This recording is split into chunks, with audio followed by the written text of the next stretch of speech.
fase D kelas 8 tentang jaringan komputer dan internet dengan menggunakan model pembelajaran PBL yang dimana ditargetkan untuk peserta didik reguler ataupun umum supaya tidak ada kesulitan dalam mencerna dan memahami materi ajar.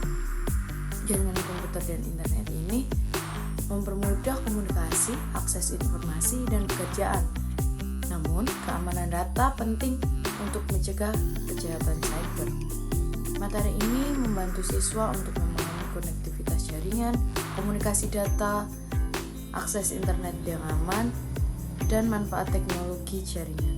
Dalam pembelajaran ini menekankan pada nilai-nilai profil pelajar Pancasila seperti beriman, mandiri, bernalar kritis, dan bergotong royong. Dengan menggunakan sarana seperti buku teks, komputer, akses internet, dan proyektor, siswa diharapkan mampu menjelaskan jaringan komputer, jenis-jenisnya, dan konektivitas internet, serta menerapkan perilaku ilmiah seperti jujur, disiplin, dan bertanggung jawab selama pembelajaran berlangsung. Pembelajaran jaringan komputer terdiri dari 3 pertemuan. Yang pertama, untuk membahas jaringan lokal, internet, konfigurasi, dan routing dengan aktivitas individu dan refleksi. Kemudian pertemuan kedua berfokus pada komunikasi data ponsel, khususnya kekuatan sinyal melalui aktivitas identifikasi sinyal dan diskusi hasil. Dan pertemuan yang ketiga mengajarkan keamanan jaringan internet untuk masuk ke pengaturan browser. Dalam setiap pertemuan diakhiri dengan rangkuman dan refleksi. Untuk jenis penilaiannya sendiri, ada penilaian formatif yang dilakukan setiap minggu dari aktivitas yang ada. Kemudian ada pun penilaian sumatif yang dilakukan pada akhir semester. Masuk ke dalam rubrik penilaian sikap. Aspek sikap yaitu ada gotong royong, kreatif, kerjasama, dan partisipasi. Bernalar kritis mempunyai 4 skor, yaitu skor keempat, peserta didik belum sepenuhnya mampu mengemukakan atau menyetujui atau menyangkal suatu ide atas dasar penalaran kritis.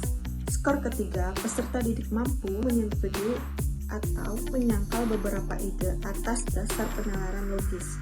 Skor kedua, peserta didik mampu menyetujui atau menyangkal beberapa ide atas dasar penalaran logis. Skor pertama, peserta didik telah sepenuhnya atau menyetujui atau menyangkal beberapa ide atas dasar penalaran logis. Selanjutnya, kreatif mempunyai 4 skor. Skor yang keempat, peserta didik mempunyai 1 ide yang memberikan sumbangan pemikiran kepada orang lain. Skor kedua, peserta didik mempunyai beberapa ide yang dapat memberikan sumbangan pemikiran kepada orang lain. Skor kedua, peserta didik mempunyai banyak ide dan bisa mengembangkan 1 ide dan melakukan usaha untuk mewujudkan menjadi nyata. Skor pertama, peserta didik bisa mengembangkan ide yang berbeda sebagai terobosan dan mewujudkan menjadi nyata. Bekerja sama mempunyai 4 skor, yaitu skor keempat, tidak mau bekerja sama dalam kelompok. Skor ketiga, kurang aktif dalam bekerja sama dalam kelompok.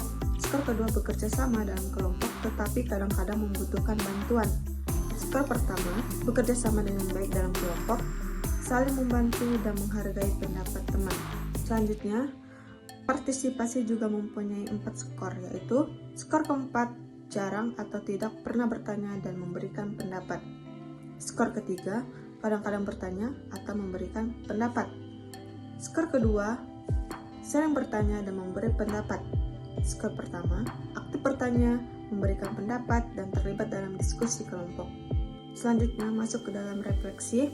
Pentingnya memahami jaringan untuk melindungi data pribadi dan mencegah kejahatan siber. Masuk ke slide terakhir, yaitu pesan motivasi. Harus belajar dan meningkatkan pemahaman tentang teknologi.